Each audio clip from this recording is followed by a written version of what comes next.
Continuação do Santo Evangelho de nosso Senhor Jesus Cristo segundo São Mateus.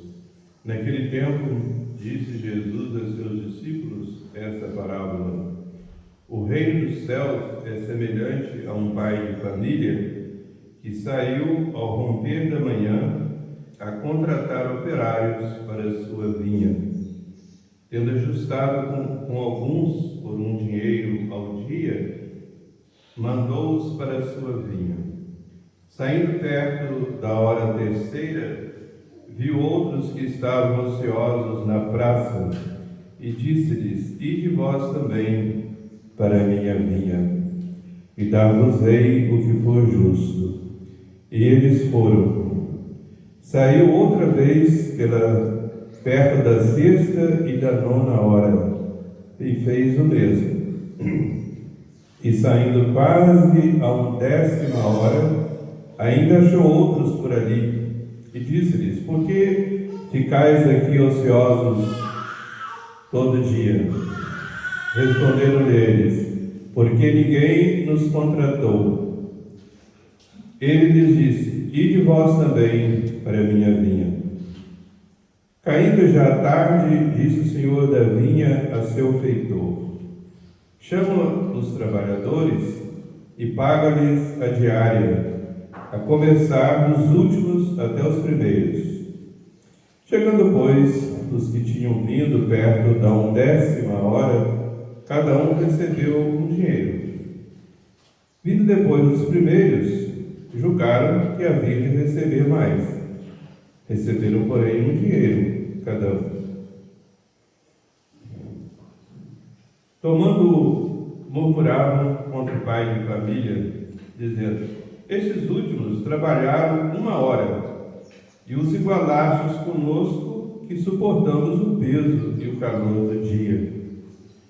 Ele, porém, respondendo a um deles, disse: Amigo, não te faço injustiça. Não te ajustaste comigo por um dinheiro? Toma o que é teu e vai-te, pois quero dar a este último tanto quanto a ti. Porventura, não é lícito a mim fazer o que eu quiser dos meus bens? Ou é invejoso o teu olho, porque eu sou bom? Assim, os últimos serão os primeiros, e os primeiros dos últimos, porque muitos são os chamados, mas poucos os escolhidos.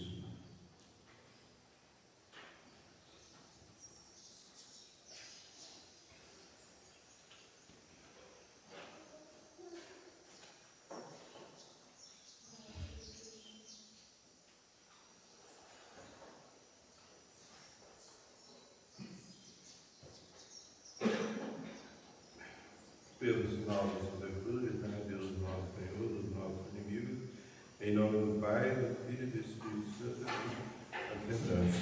Caríssimos amados fiéis de nosso Senhor Jesus Cristo, estamos no domingo da 70ª. Já é um tempo de preparação para a Santa Páscoa, a preparação remota. Depois virá a Quaresma e depois a Semana da Paixão, a Semana Santa e a Santa Páscoa. Então já é um tempo de mais oração e de mais penitência. O Santo Evangelho de hoje, que acabaste de ouvir, é uma parábola. Nosso Senhor fez essa parábola para mostrar que devemos ter confiança na salvação da nossa alma. Ter confiança de que Deus dá a graça suficiente para a gente se salvar. Isso é de fé, né? Mas nosso Senhor tem os seus desígnios. A uns Ele chama já desde o início, ao raiar do dia. A outros, um pouco mais tarde. Portanto, a uns na infância, a outros na juventude, a outros já são chamados à conversão na vida já na idade adulta, madura, e outros até na velhice. Muitos se convertem na velhice e até na hora da morte. Quando se converte na hora da morte? O santo que foi canonizado pelo próprio Jesus se converteu na hora da morte. O bom ladrão São Dimas, né? Essa é a misericórdia infinita de Deus. Mas quem não corresponder a essa misericórdia não se salva. Mas o fato é que nosso Senhor dá a graça suficiente.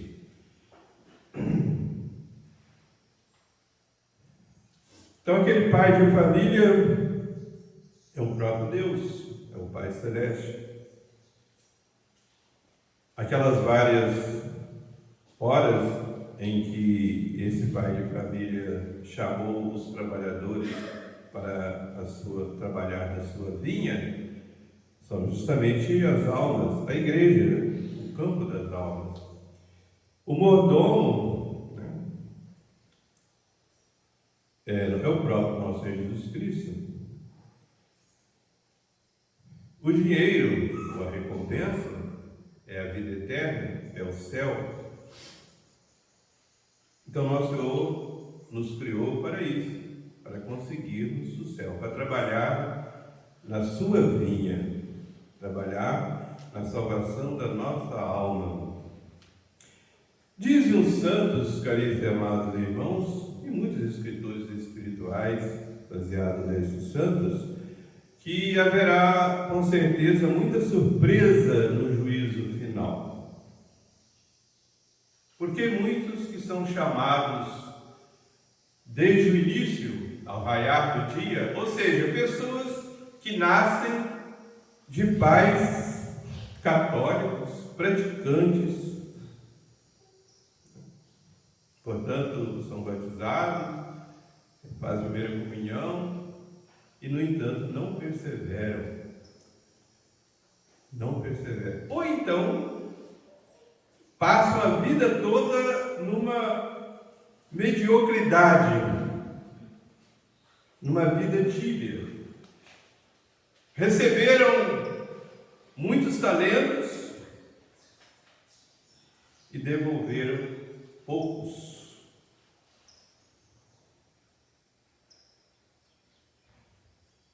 Não corresponderam a tantas graças recebidas. A quem nosso Senhor dá mais, evidentemente que Ele vai exigir mais, mas muitos não frutificam segundo o que receberam, não correspondem generosamente a todas as graças. Por isso que vai ter surpresa. Almas consideradas santas estarão muito abaixo de outras que se converteram talvez até na hora da morte, ou se converteram já adultos, como o caso de São Paulo. Imaginemos a glória que São Paulo vai ter no céu. Ele era perseguidor da igreja, perseguidor ferrenho da igreja, dos cristãos. Os prendiam os cristãos. Nosso Senhor lhe deu uma graça especial, foi uma conversão extraordinária, né? Mas ele correspondeu a essa graça extraordinária. Nosso Senhor apareceu para ele, o derrubou ao chão, né? E ele ficou cego, mas ele perguntou: quem sou, Senhor? Jesus disse: eu sou Jesus a quem você está perseguindo. E Saulo disse: Senhor, o que eu devo fazer? E o que Jesus mandou ele fazer, ele fez. E Jesus disse que ele teria que sofrer muito, e sofreu tudo por amor ao nosso Senhor. Como São Paulo sofreu. Tudo tudo para reparar os seus pecados passados, né? E quantas almas ele salvou. Foi fiel à missão recebida por Deus. Entre os apóstolos, houve um que foi chamado por nosso Senhor, o próprio Jesus, né, que chamou os apóstolos, e chamou Judas Iscariotes. Certamente, durante algum tempo ele perseverou, mas terminou se deixando levar pela avareza, tornou-se ladrão e, por causa da avareza, traiu a Jesus e se suicidou. Não perseverou. Recebeu muito, recebeu 5 talentos e não perseverou. Então, como eu já disse, o bom ladrão, Dimas, se arrependeu ali no alto do Calvário, teve aquela graça, né, de ser crucificado ao lado de Jesus, de poder ver a paciência com que Jesus sofria, ouviu as palavras, as 7 palavras de Jesus ali na cruz, e ele se converteu. Cheio de fé, diz: lembra-te de mim quando entrares no teu reino. Que oração belíssima, né? De humildade, de fé. Aquele homem ali, coberto de ultrajes, né? Condenado ao suplício máximo, todo flagelado, coroado de espinhos, e ele reconheceu que ele é o rei. Lembra-te de mim quando entrares no teu reino. Ato de fé, ato de humildade, de fé. E Jesus lhe disse a bondade, né, infinita de Deus: hoje mesmo estarás comigo no paraíso. Então é a bondade infinita de Deus. Mas o importante, caríssimos e amados irmãos, é que a gente corresponda à graça de Deus. Por isso dizia Santo Agostinho, que é outro convertido, né, e que amava eternamente a Jesus, como São Paulo, ele dizia: eu temo a Jesus que passa e que não volta mais. Porque a graça de Deus é como aquela estrela que brilhou para os magos. Brilhou e passou. Quem aproveitou se tornou santo. E quem não aproveitou vai dar conta de Deus. Já deram conta de Deus. Então a gente tem que ter muito cuidado. Porque, caríssimos e amados irmãos, a gente tem que ter muito cuidado. Porque o demônio está em torno de nós como um leão rugindo, procurando nos devorar. E às vezes ele aproveita da própria condição da pessoa, por exemplo, de ter nascido em uma família católica, de pertencer a uma associação religiosa, de trazer alguma fita.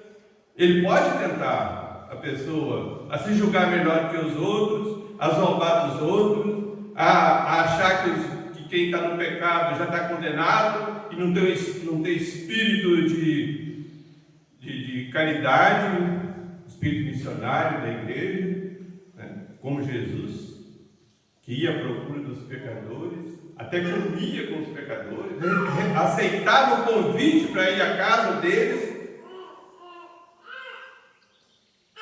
e os fariseus ficavam furiosos. Como é que esse pode ser o Messias se ele vai à casa de pecadores, come com eles? Então é o orgulho. As palavras mais severas de Jesus foi justamente contra os fariseus, por causa do orgulho. E eles praticavam a lei com todo rigor, mas não tinham reta intenção. Então não basta pertencer à Igreja Católica, não basta nem sequer pertencer a alguma associação. É preciso realmente servir a Deus com o coração reto, com humildade, com caridade com o próximo, porque senão não é religião. Por isso que os santos dizem, vai haver muita surpresa no dia do juízo. Muita surpresa. Umas agradáveis e outras desagradáveis.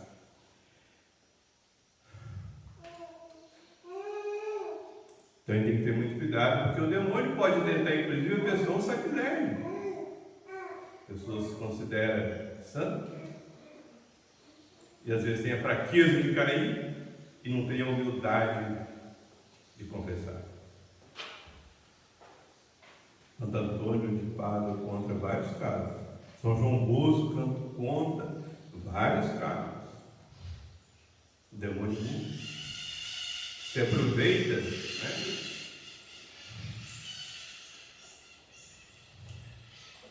do fato da pessoa ser da igreja, frequentar os sacramentos.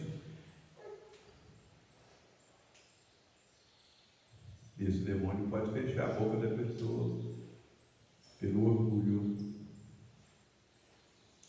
Então, a gente tem que estar vigilante, todos nós temos que estar vigilantes.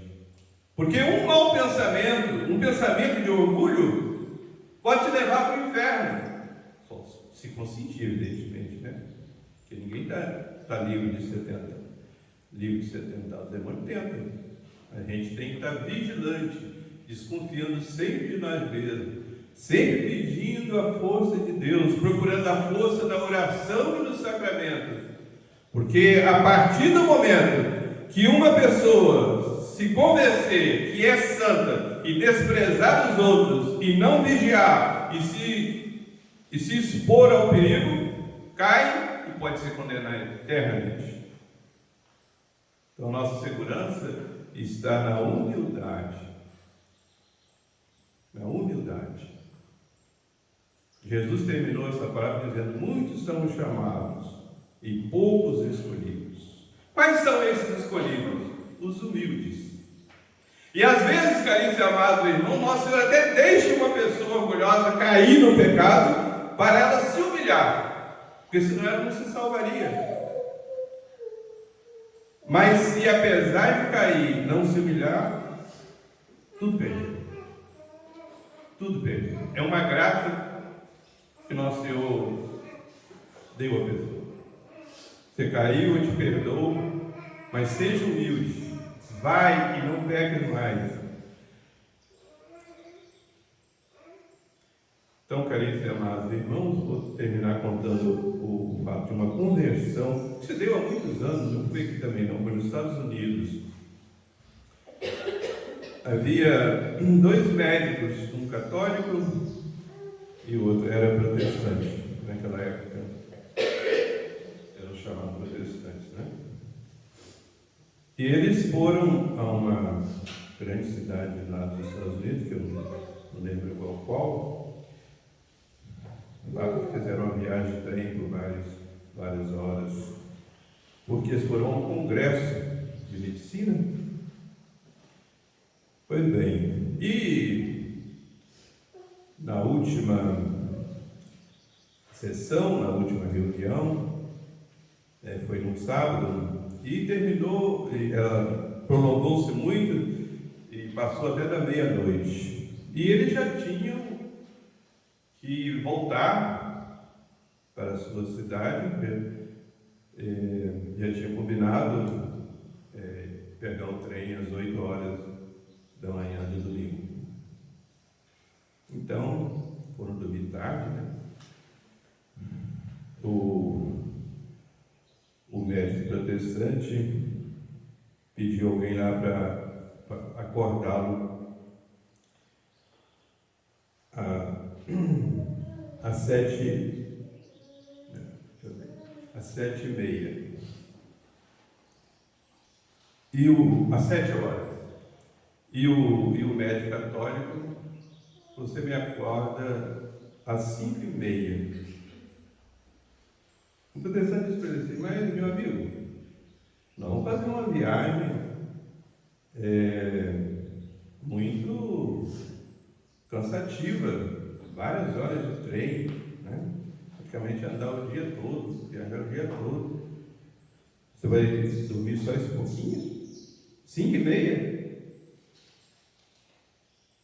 E o médico católico só sorriu.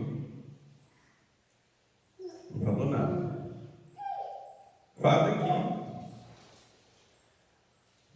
às 6 horas, esse médico católico saiu do hotel onde ele estava e foi à Santa Missa assistir a primeira missa do domingo ali na igreja mais próxima, onde ele estava. Quando ele voltou, seu amigo já tinha acordado e viu ele chegando. Aonde você foi? Eu falei, eu fui à Santa Missa, eu sou católico. Eu agradeço muito a Deus ter fé, porque eu leio na Vida Sagrada, São João, capítulo 6, que Jesus prometeu Eucaristia. Eu sou o pão vivo descido do céu, a minha carne é verdadeiramente comida, o meu sangue é verdadeiramente bebida. Quem comer a minha carne e beber o meu sangue terá a vida eterna. Eu ressuscitarei no último dia. Você já deve ter lido lá em São João, capítulo 6. E também Jesus realizou aquilo que ele prometeu aí no capítulo 6 de São João. Nós lemos em São Mateus, capítulo 26, versículo 26. Na última ceia, tomou o pão e disse: isto é o meu corpo. Tomou o cálice com vinho e disse: este é o cálice do meu sangue. Fazei isto em memória de mim. Deu esse poder aos apóstolos. É a missa. Por isso que eu tenho fé nessa missa. Porque Jesus não disse que ele ia apresentar um símbolo. Ele não disse, ele tomou o pão e disse: isso simboliza o meu corpo. Isso é um símbolo do meu corpo. Não, ele disse: isto é. Eu tenho fé na palavra de Jesus. Pois bem, caríssimos e amados irmãos, o protestante se converteu. Chegando em casa, ele converteu a esposa, converteu os seus filhos. Toda a família tornou-se católica. Aproveitou a graça de Deus através do bom exemplo daquele católico autêntico,